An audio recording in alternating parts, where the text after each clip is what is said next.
Long time no see, YouTube. I'm officially back and I come bearing gifts. Now, if you don't know me, my name is Devin Jatho and I am what some people might consider a content guru. And to give you a quick 20-second background check, right now, I currently have 320,000 followers on Instagram, as you can see on the little fucking digital clock. Within the past 62 weeks, which is a little bit to over a year, I've not posted a video that has gotten under 100,000 views. And for the past 365 days, I've averaged out at around 488,000 views per video. And that's me and a little bit of a glimpse of what I've done. But who really gives a shit? Let's get into what this video will do for you. Now, for context, if you have not seen my Instagram lately, I recently released my newest entry-level program, Media Launchpad. Now, this video isn't about me selling you my course. If you think my shit is good, then I trust that you'll check it out on your own fucking time. So there is no pitch within this video. What this video is about is me giving you a special module from Media Launchpad for the cost of absolutely nothing. Now, in every single course I create, I always want to start off the course by giving my clients quick wins. Some quick and actionable tips that they can implement today and see some sorts of results from. And that is the module that I'm going to be giving you in this video. So with that said, this course module is 17 minutes and 43 seconds long. And it rapid fires off 5 tactical tips that you can learn from and implement into your content as soon as you get done watching this video. Going over scripting a viral video, recording a viral video, and then lastly, editing a viral video. So make sure you're sitting down somewhere quiet with a pen and paper, ready to take notes, and most importantly, ready to take action. Now, if you already know that you want to join Media Launchpad and you just want to watch this video and the actual course itself, then there's a link in the description, or you can just message me the word launcher on Instagram and I'll take care of you. But without further ado, let's hop in. Just so you feel good about your purchase, welcome to Quick Wins. All right, so in this module, all I'm going to do is just relay some of the valuable information that I'll give you in later portions of this course. I'm going to do this for 2 different reasons. The first reason being, I want to give you guys some quick wins in the beginning. Some simple and effective tips that you can implement today and notice some sorts of quick results from as you move throughout this course. And then reason number 2 being is that I believe foundations is the most important portion of this course, and I want you guys to watch it. So by me scratching your itch for some quick content tips, I am expecting that this buys your attention for the next upcoming modules that will lay down your content foundation. So essentially, I will give you what you want now in this module, and then you pay attention to what you need afterwards. Does that sound like a deal? Great, then I'm going to shut the fuck up and then start rapid firing some quick wins at you. There are 5 quick wins that I'm going to give you today that revolve around your content scripting, your recording, and your videos editing. And these 5 quick wins consist of: number 1, negativity always wins. Number 2, the hook expansion. Number 3, speaking in U form. Number 4, and second to last, you have recording like a G. And then lastly, we go over optimized captions. Now we're going to go through all of these in this video. So pull out a pen and paper and be prepared to take notes because I shoved as much value as I possibly could into this 20-minute module to make sure that you kick off your content creation journey right. So without further ado, let's begin with number 1. Negativity always wins. On social media, negativity more often than not wins. For example, imagine I called someone's grandma a fat bitch. They would be 9 out of 10 mad at that statement. But if I called their grandma a sweet old lady, they might only be around 6 out of 10 happy. Which leads to the point that I would invoke more attention and more emotion out of the viewer by being negative towards someone's grandma rather than being positive. Now, of course, we do want to have a platform, and by no means am I saying that you should be a dickhead within your content. But what I am saying is that you should be using negativity in your content that is indirect to the viewer. And by indirect to the viewer, I mean don't shit on the viewer themselves or their grandma. Notice how I said somebody's grandma whenever I gave the example, and not your grandma. You always want to be negative to the mistake that the viewer is making and never the viewer themselves. Here's an example of a positive versus a negative hook that we can see what I mean. All right, so for this example, let's say you are a fitness coach that's creating a video upon how to get bigger legs. A positive hook might look something like, these 3 leg workouts are so much better than squats, and the last one is the best. It was okay. Let's see what a negative hook looks like. Squats just fucking suck whenever it comes to actually growing your legs. Instead of wasting your time in the gym, here are 3 alternative leg workouts that'll actually get you some tree trunks for legs. Now, which one do you believe that you would watch for longer, the positive or the negative? Hopefully you got the point, and if you didn't, too fucking bad. We're gonna move on anyways. Which brings us to number 2, broadening out your content. This is something that I'd argue is probably one of the best ways to increase the engagement to any post. And that is the idea of swapping what is called a niche hook that you would use to target your ideal clients or viewers. You should take that niche hook and try to make it as broad as possible. And then in your video, filter your audience by niching down throughout your video. What do I mean by this? Well, I can show you better than I can tell you. We're gonna take a look at a live example from one of my clients, Brian Mark. For context, Brian Mark is an 8-figure entrepreneur who helps online personal trainers hit their first 10K month. So with that in mind, this video is made for fitness coaches. Now in his video, I want you to focus on 2 things. Number 1, how broad his hook is. And number 2, how he filters down to his niche of helping online personal trainers throughout his value. Let's take a look. When someone says you're too expensive, first, don't try to justify the price. Shut the up and then ask them, expensive compared to what? They'll probably say something like, well, I know somebody else that's cheaper. Here's how you respond to that. So Matt, let me ask you, if you were to take your family out for a nice dinner, would you take them to a steakhouse or would you take them to McDonald's? Well, probably a steakhouse. Exactly. So if you want to look like you have a McDonald's personal trainer, I can refer you to somebody cheaper. But if you want a program with guaranteed results and elite level service, this is the program for you. So what do you say? Do you want a McDouble or do you want the best? Boom, you're welcome, go make some money. Okay, so before I told Brian to broaden out his hook, his original hook was, if someone says that your fitness program is too expensive, here's what you say. Now that hook was only really relevant to fitness coaches. So what we did is we broadened out his hook to what you just saw in that video. Now this broadened out version of the hook isn't only relevant to fitness coaches anymore. This hook is literally relevant to anyone who sells anything. Brian tailored the value in a way that made it for his target audience of fitness coaches. Listen. So Matt, let me ask you, if you were to take your family out for a nice dinner, would you take them to a steakhouse or would you take them to McDonald's? Well, probably a steakhouse. Exactly. So if you want to look like you have a McDonald's personal trainer, I can refer you to somebody cheaper. But if you want a program with guaranteed results and elite level service, this is the program for you. So what do you say? Do you want a McDouble or do you want the best? Boom, you're welcome, go make some money. So instead of Brian making a video that only fitness coaches would watch, Brian broadened out his hook to make the video relevant to pretty much everyone, and then niched down his value throughout this video to target his ideal client. And because he did it this way, this video brought to Brian a combination of 4 million views and 116,000 likes.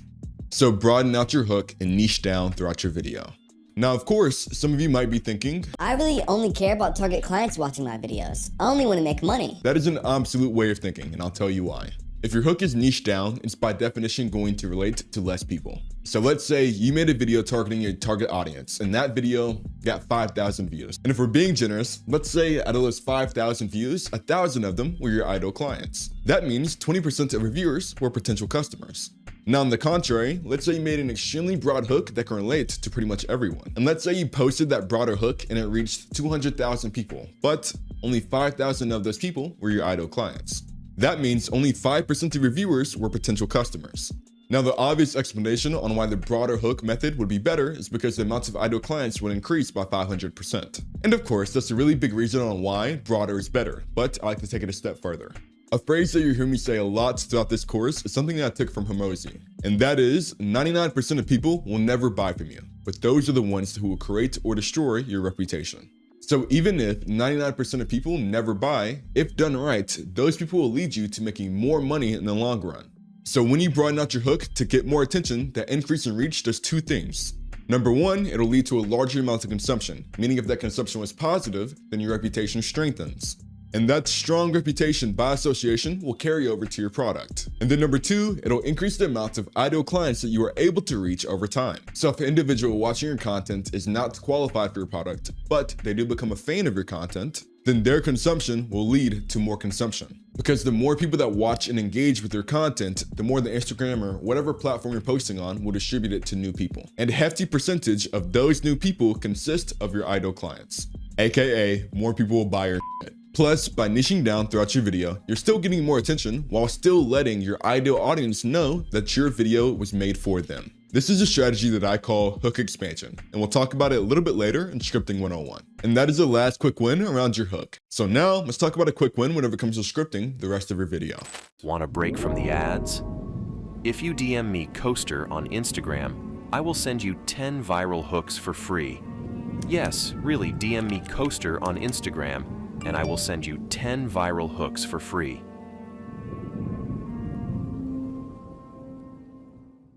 And that brings us to number 3, speaking in you format. There is one word that is easily the most important word in the English language whenever it comes to scripting out your videos. And that one word is you. And this is for obvious reasons. For example, what would you prefer? Would you prefer to attend a public event with Elon Musk as the speaker, or would you prefer a one-on-one meeting with Elon Musk himself? Obviously, it would be the one-on-one meeting, and that is because people love personalization. So the closest that we can get to that within our content, or at least the closest that we can create the perception of that, the better.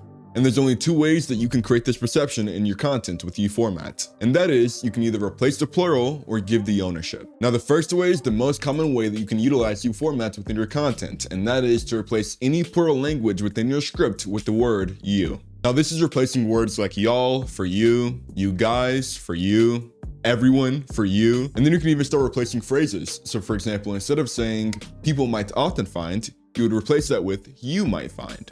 And then once you can start doing that, you can start doing it to entire sentences. So for example, if you were to speak in plural language, you might say, anyone who follows this diet plan, they will lose weight.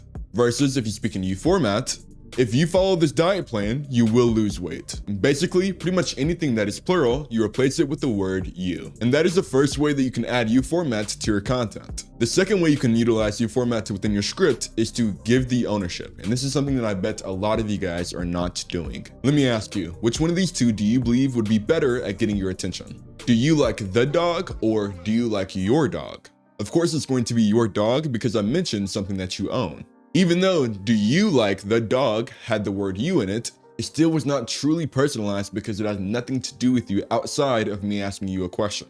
But whenever I added ownership into the scenario by saying your dog, all of a sudden it becomes much more personal, and that is the power of giving the ownership. Here's some more practical examples.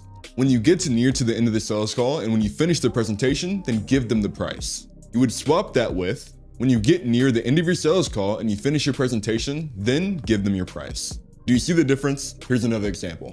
It is so easy to see the benefits of creating content if it's made into a habit and stuck to for 6 months. Versus, you will easily see the benefits of creating content if you make it a part of your routine and you stick to it for 6 months. That's how you utilize replacing the plural and giving the ownership within your content. Using your formats within your scripts and in your content is a very small change, but I promise you that it makes the world of a difference.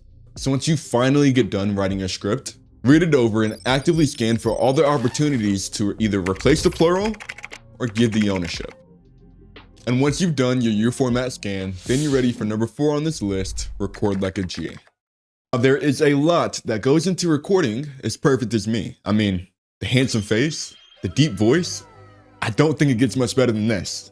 Everyone always wants the best ideas, we all want the coolest edits, and we spend hours making our script perfect to make sure that we always say the right thing. But one thing that I think that we all overlook is how us as the creators present all of these cool things. Because it doesn't matter how good your video idea was if your recording skills suck. And it doesn't matter how cool your video edits are if your recording skills suck. And it doesn't matter how good your script was if your recording skills suck. However, if your recording skills are just out of this world, then you can still be missing all 3 of those things and still have a good performing video. Now in Recording 101, I go extremely deep on this, but in quick wins, we're going to focus on 4 of the biggest things that you need to avoid whenever it comes to recording your videos. If you can avoid just these 4 things, then I promise you that you will be ahead of 90% of people out there. So first, let's start with what to wear on your film day, or more importantly, what not to wear. You never want to wear 2 kinds of shirts. You never want to wear a white shirt, and you never want to wear a shirt with big text on it. When you wear a white shirt, all that does is make the captions blend in with your shirt, making the captions harder to read. And to fix that, you or the editor has to raise the stroke of your captions, and at the end of it, your captions will either be A, unreadable, or B, look like shit.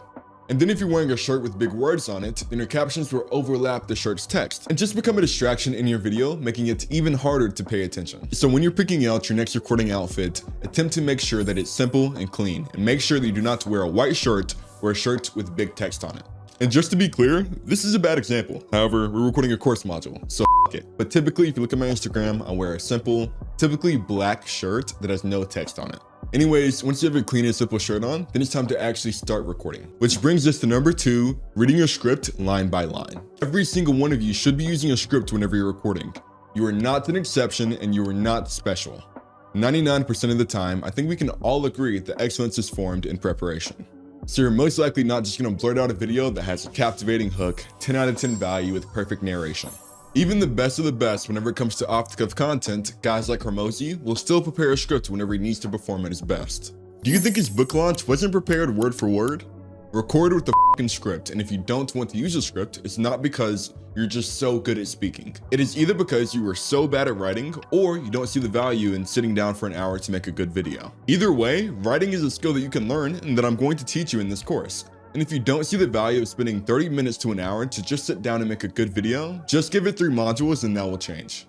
But back to the point, once you have your prepared script in front of you, the worst thing that you can do is try to read the entire thing or even read it in big chunks. You're going to be out of breath, you're going to start mispronouncing things, and you're going to forget half the words. So when you're using a script, always separate your script line by line and then read it off as such. Look at your phone, your laptop, teleprompter, or whatever you might have the script on, read one line out loud and then say it to the camera. Then re-say it and re-say it over and over and over again until it comes out exactly how you want it. And do not let yourself get discouraged while you do this. It takes everyone longer than anyone thinks to read a script exactly how they like it. So don't feel frustrated whenever you have to spend 10 or 15 minutes recording a 40-second video. That is just a part of the process. So read your script line by line. And when you do this, you want to avoid the common mistake number 3, forgetting hand placement. The whole purpose of using a script is to make it not look like you're using a script. So if you read line by line, and every single time you switch lines and you forget where you put your hands, it makes it extremely clear that you're going off a script, which makes your video look a little bit unnatural.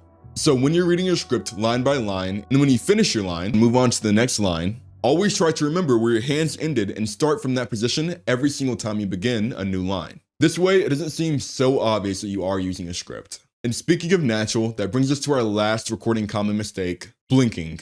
I get it, it is not natural to have a huge light blaring into your eyes, and sometimes your eyes might get a little bit dry. But please do not be that guy that uncontrollably blinks whenever they start recording.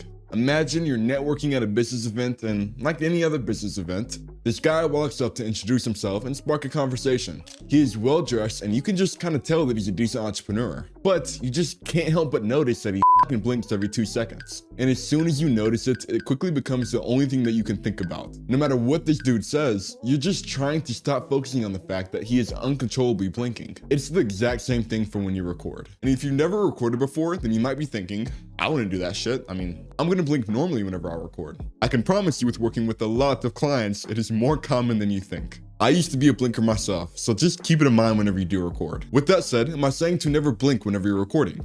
Of course not. If you never blink while you record, then you'll just end up looking like a robot. A good rule of thumb is to always try to blink before you start actually speaking to the camera. These are the 4 most common mistakes that beginners make when recording. Avoid these 4 mistakes and I guarantee that you will come out of the gate strong and record better than 99% of creators. AKA, you'll start recording like a G. And once you start recording videos like a G, well, you'll end up needing some of those videos edited.